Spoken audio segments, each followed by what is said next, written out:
Good morning. It is 9 a.m. on this Monday, June 15th. Thanks for starting your morning with us here on Daybreak as we continue to stream through 9:30 this morning here on WGRZ Plus.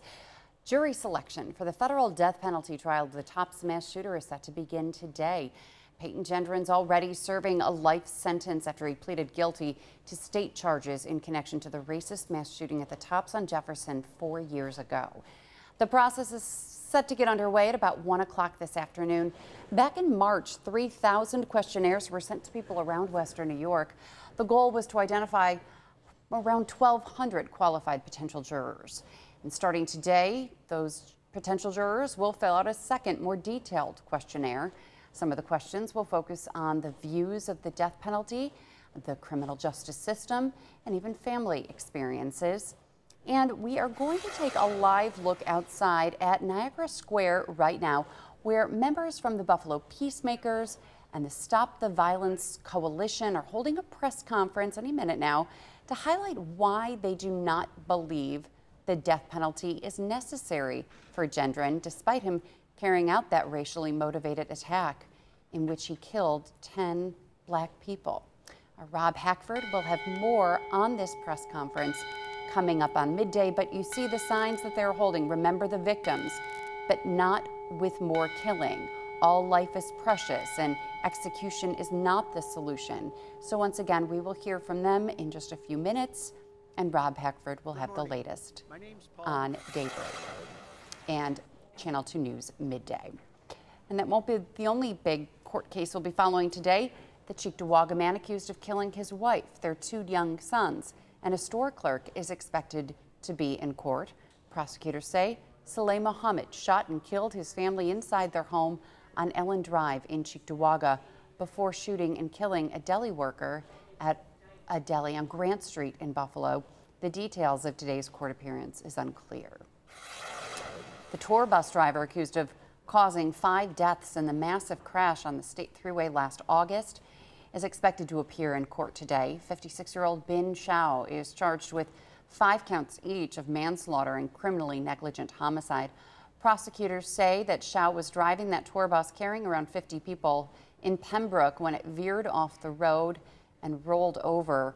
There's no evidence of or drugs of alcohol in impairment, and in fact, witnesses say that a water bottle rolled under the driver's feet and he was going to get the water bottle when he crashed.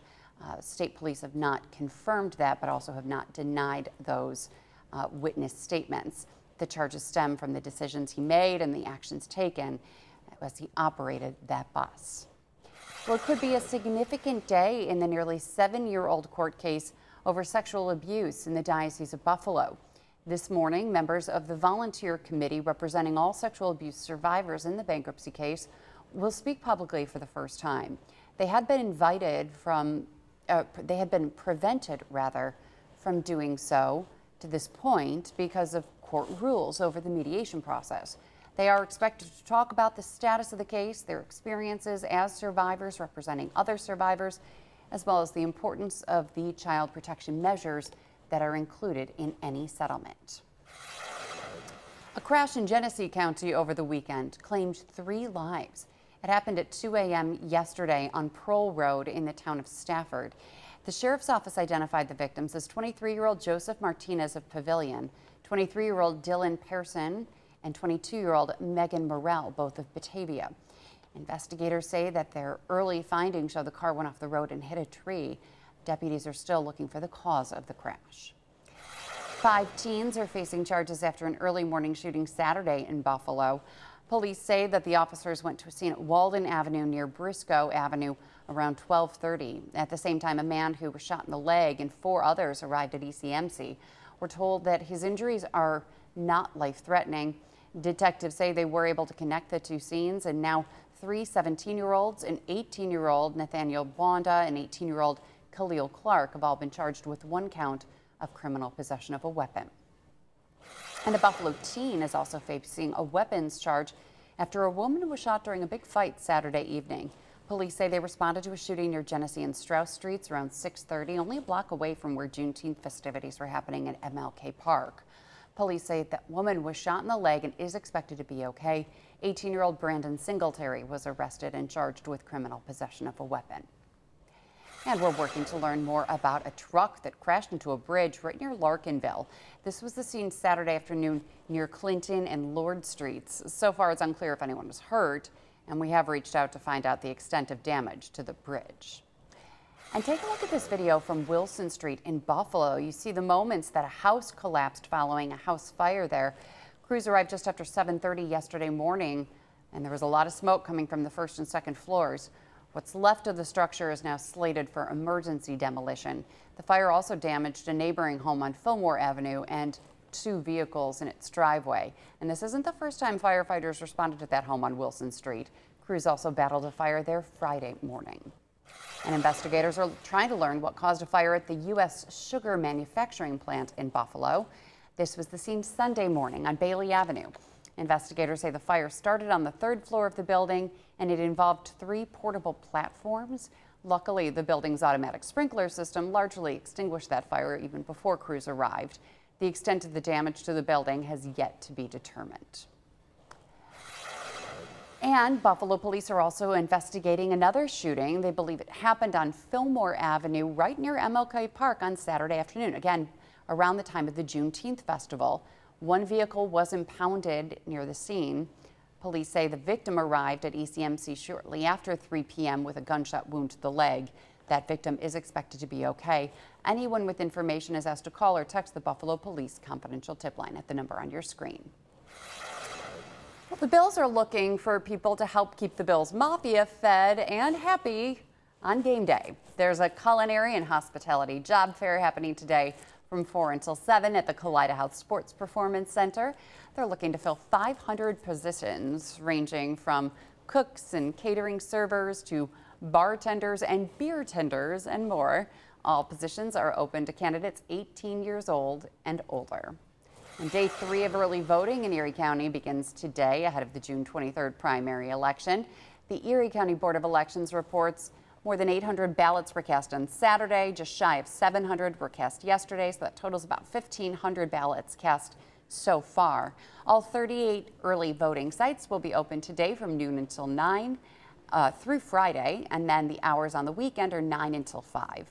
For a full list of candidates, to check your voter eligibility or to view a sample ballot, you can head to WGRZ.com, where you can find a list of polling site changes also for Election Day. A new landmark is officially flying over Chautauqua County just in time for Flag Day. The Allegheny Highlands Scout Council held a special ceremony this weekend to dedicate and raise a new massive American flag outside their council headquarters in Falconer. The towering display was made possible thanks to several local American Legion posts, community members, and businesses.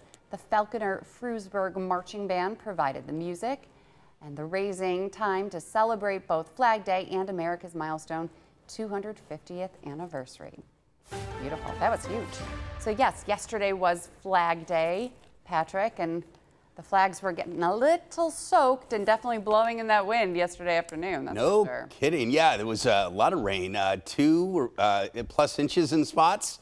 I know my house, I think I was at 2.36, and about a tenth of it came in the morning. The 2.20 came in the afternoon. It was a deluge for sure. And in many areas saw the same kind of thing. Today, kind of cool. You can just tell by the cloud type. You've got a cloud deck, kind of, we call these cool advection clouds coming in. And that's a sign of cooler temperatures in the mid 60s. Mostly sunny tomorrow with a couple of cloud buildups. There is a slim chance you'll see it on Future Look of an isolated shower, but for most of us, plan on dry. Showers Wednesday morning early, and then rain and wind potentially on Thursday. These are all the storm reports, by the way, from yesterday, so it was very active, and the rain was the most impressive part of the storms in our neck of the woods. And there goes some of the lingering clouds. You can see that'll be moving through and moving out. There goes the rain from yesterday pushing off, and then here, you'll see the wind direction kind of coming from the northwest towards the southeast. That's a cooler direction for us. There will be a lot of heat out west, but out east, including the eastern lakes and much of the east. It's going to be cooler than average for a while as these little surges of cool air come in over the next 5 to even 7 days. There's no sign of this kind of very seasonable temperature pattern, which means at or below normal for the foreseeable future. Dry skies today and tonight. Notice Future Look tries to pop a couple of little showers, which, you know, could happen, especially in the hills, but nothing widespread. It's very isolated at best. And then there's the showers for Wednesday morning. Notice on this timing, they clear the area pretty quickly. And then we're awaiting the next chance of rain with an impressive area of low pressure coming through on Thursday.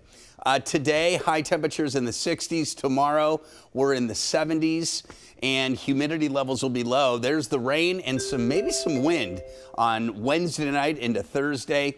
An isolated shower Friday. And as for the weekend, right now, we're going to keep it dry for Saturday and Sunday, but, you know, we'll watch it. Upper 60s, close to 70 degrees. So Juneteenth, an isolated shower. Father's Day, dry. Both days in the upper 60s. Yeah, kids off from school on Friday for Juneteenth. That's right. That's right. And yeah, school's also wrapping up soon with exams and all that sort of stuff. Regents. Oh, yes, Regents. And then also today, I want to give a shout out to the folks at Hope Totes Buffalo. They're having their big golf tournament, and I'll be, after the show, heading out there to play. Luckily, Elliot will be my ringer in the foursome today, but then also hosting the banquet afterwards. Hope Totes is a great organization that provides totes for patients and their caregivers as they are facing some health challenges. So they provide medical binders and blankets and slippers and all that stuff. So making a difficult time a little bit more manageable with folks in the hospital. So happy to participate in that tournament. But boy, got to dress for the weather today, Patrick. I think it's going to be perfect. Enjoy. 60s, I love it. Not too warm. Okay, sounds good. Patrick, thank you. And stay with us. We're going to take a quick break. And we've got a lot more coming right up. Stay with us. Welcome back. 9:14, 55 degrees, and the Carolina Hurricanes are Stanley Cup champions for the first time in 20 years. The Canes shut out the Golden Knights 3-0 last night to win the series in 6 games and claim their second title in franchise history. Taylor Hall scored less than 4 minutes into the game. Jackson Blake added another in the second period. Nikolai Ehlers sealed it with an empty netter.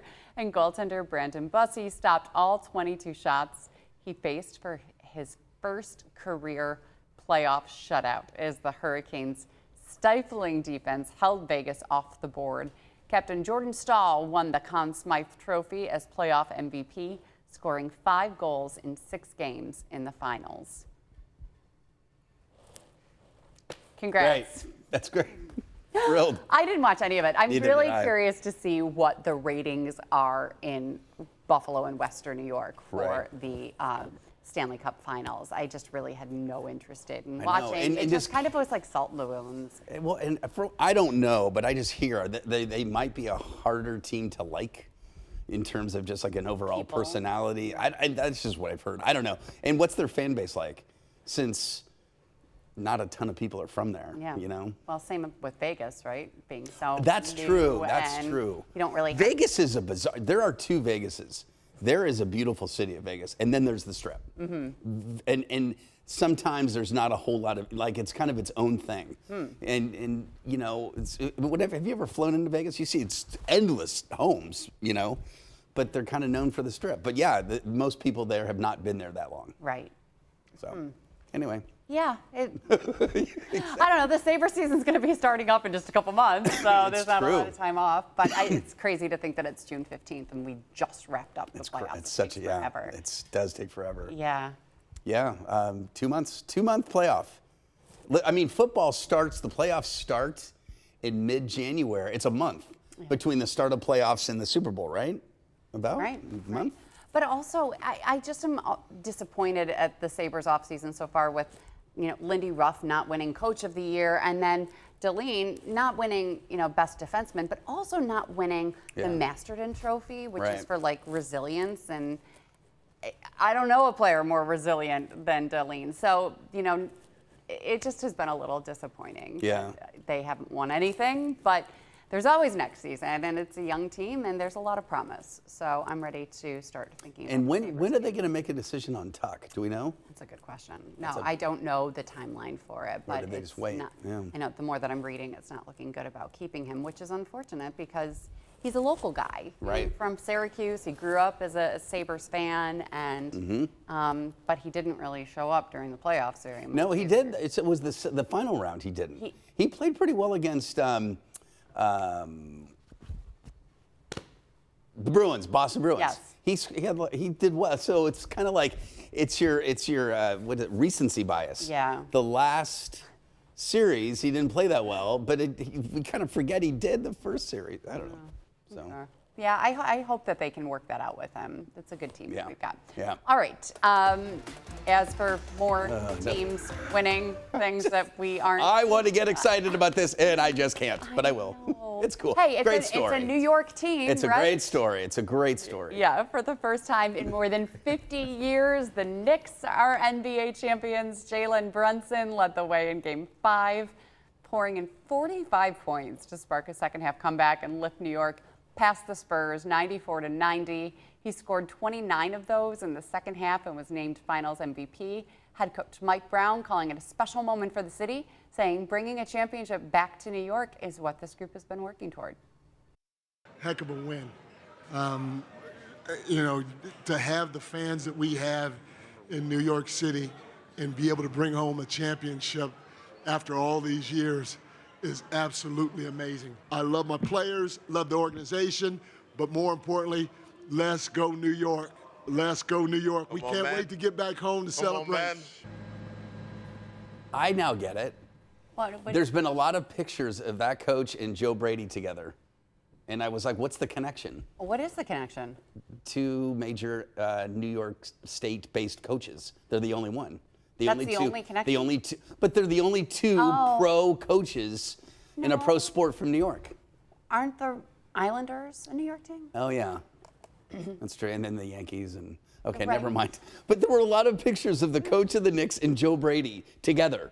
And I was trying to understand. Maybe Joe Brady's a Knicks fan? Maybe that was it. But it just occurred to me there's no, football team in New York except There the isn't, Bills. right. So, but I didn't consider all the sports. The Yankees and the Mets Okay, and the Islanders because the Jets and the Rangers. Okay, stop. Moving on. It was my weird. I thought I had solved the riddle, but I haven't. Okay, if you want to take part in some of the festivities to celebrate the Knicks, you can head down to New York City for the parade on Thursday in Manhattan. All right, we'll still try to come up with a Brady-Brown connection we'll see. in this break. Stay with us. We'll be right back. Welcome back. This year's Allentown Art Festival is in the books. Well, Saturday was a great day for it, right?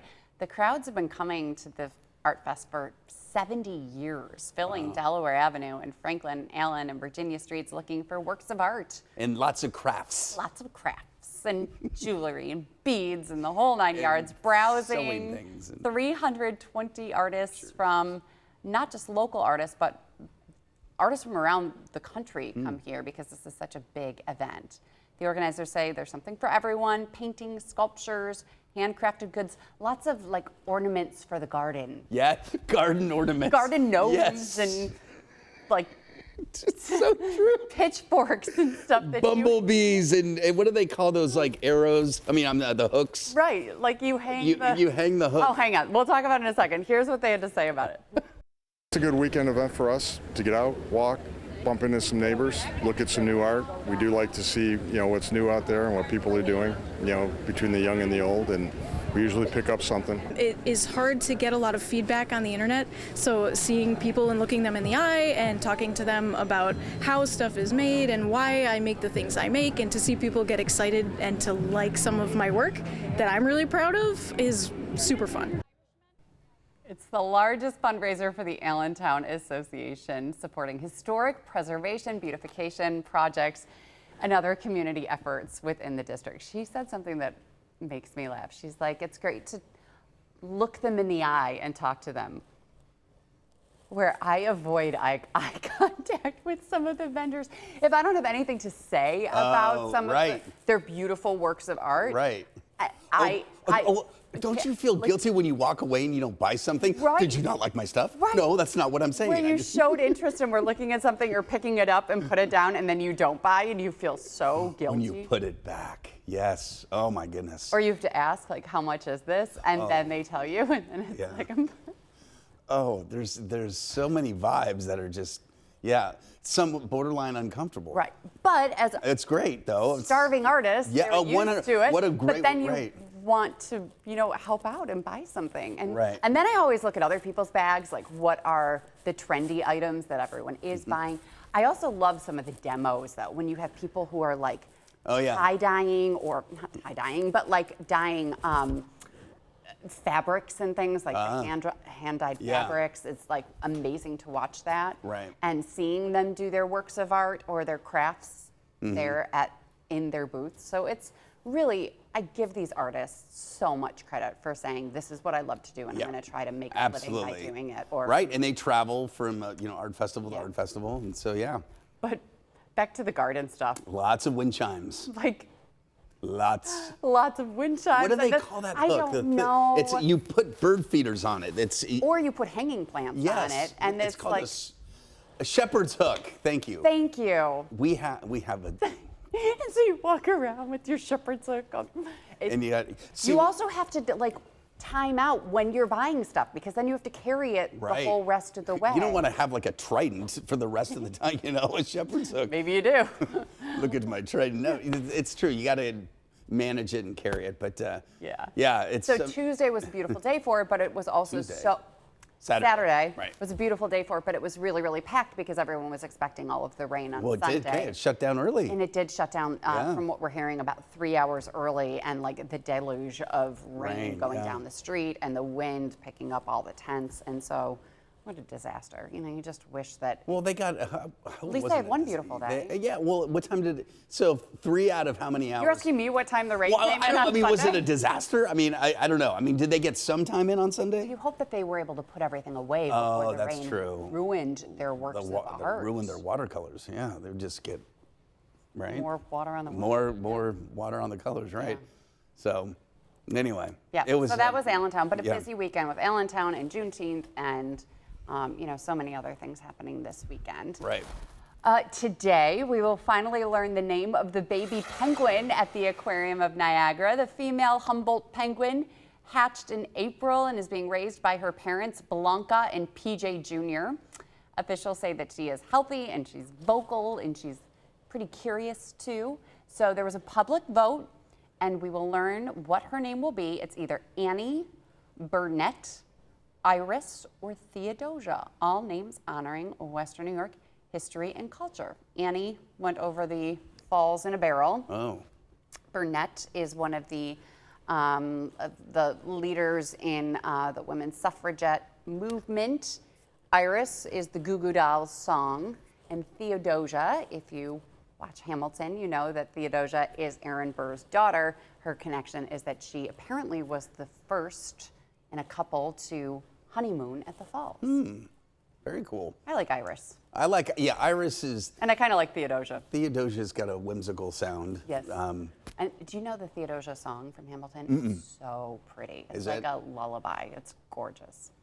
I'm sure it is. I have not. You have seen Hamilton. Oh, I saw it here locally. It was great. It was. I just keep. So There's good. all the songs are good. It's hard to remember each one. Yeah. They're so good.